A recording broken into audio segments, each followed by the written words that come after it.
What's up guys, it's Dong from Guam Auto Spot, and I just wanted to drop a quick video for you guys. I've been getting a ton of questions in my Facebook page, and wow, I just started the Facebook page only like 2 or 3 weeks ago and it's almost at 300 likes, so thank you guys so much for your support.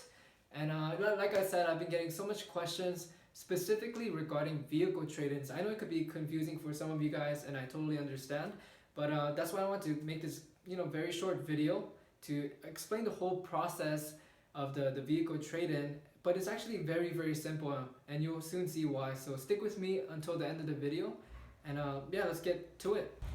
So there are only really two scenarios when trading in your car. Either your car is fully paid off or you still have some remaining balance, you still have debt in your car, right?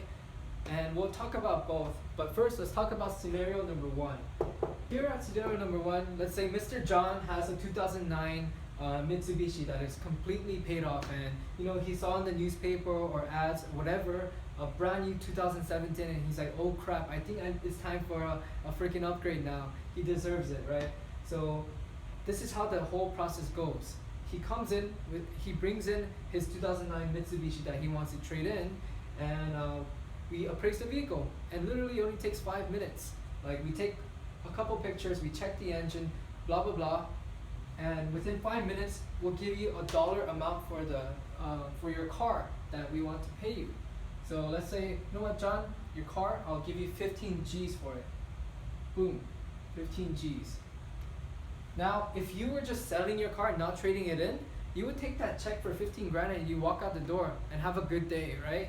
But if you decide to trade in, and why you should trade in your vehicle here is because here at Guam Auto Spot, we give top dollar for your car.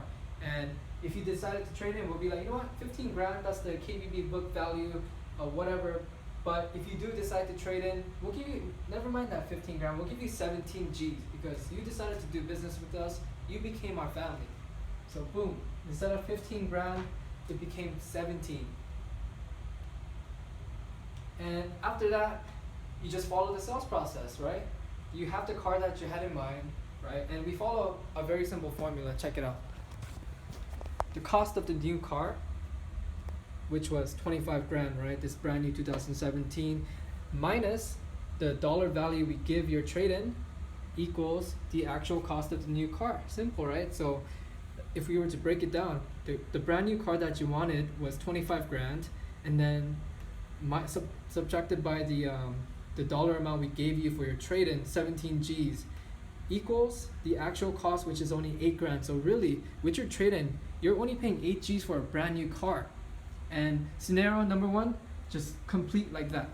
Okay, so on to scenario number two, which is a little bit tricky because we have this car that's like maybe 3/5 of the way paid off, but we still have like remaining balance to pay off, like $10,000 still in debt, right?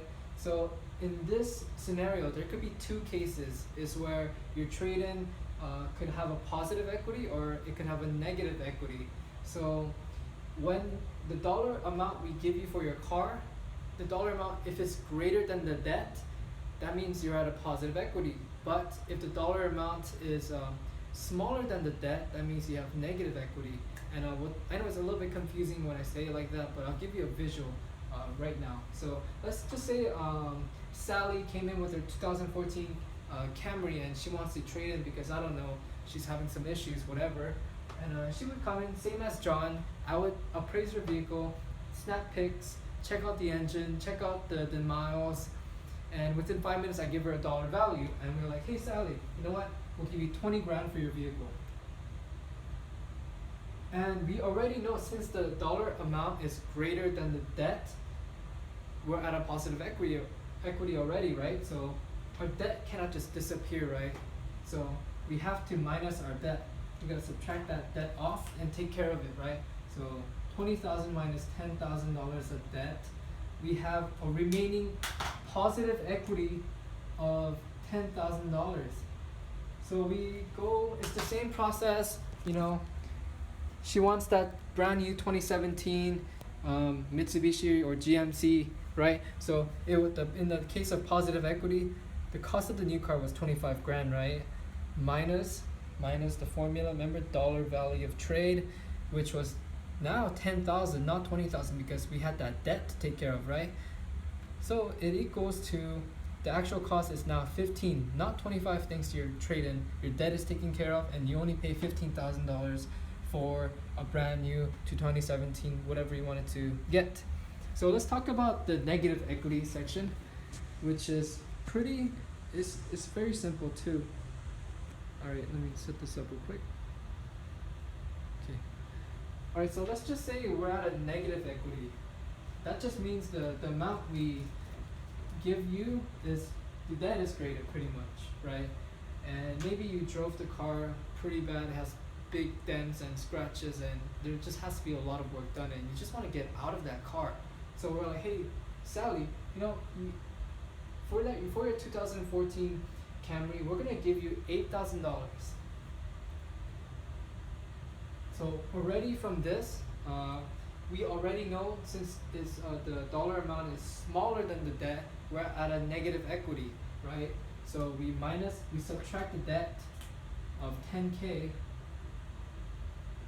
and now instead of being at $10,000 in debt, thanks to our trade-in, we're down to $2,000 in debt. Negative 2,000. And we will go over the same process again. It's getting repetitive, I know, and I'm pretty sure you're getting it now, right? So what's that? Sally wants the brand new 2017, which costs $25,000. She has a trade-in, but it was a negative equity. And we learned in math class that minus a negative equals a positive, so you add it, 25,000 plus 2,000 equals, now you actually pay 27,000. So instead of having that $10,000 debt, thanks to your trade-in, you only pay a $2,000 extra, which in turn becomes $27,000. So that's what happens when you have a negative equity. I know that took more than probably 3 minutes, but regardless of your situation, whether your car is paid off or you still have some remaining balance, both are okay. I mean, we buy cars either way, and it's simple. So just come down to AutoSpot anytime you would like to switch or upgrade to a new car, and we can help you out. And this whole trade-in process is very simple. It only takes maybe max, it could take like anywhere from 20 minutes to an hour, depending on you. So thanks for watching. Like and share if you found it helpful, and let me know what else you want me to explain. I know I've been getting a lot of questions, so I'm going to be making more videos, but just let me know in the comments below, and I'll be sure to reply to you.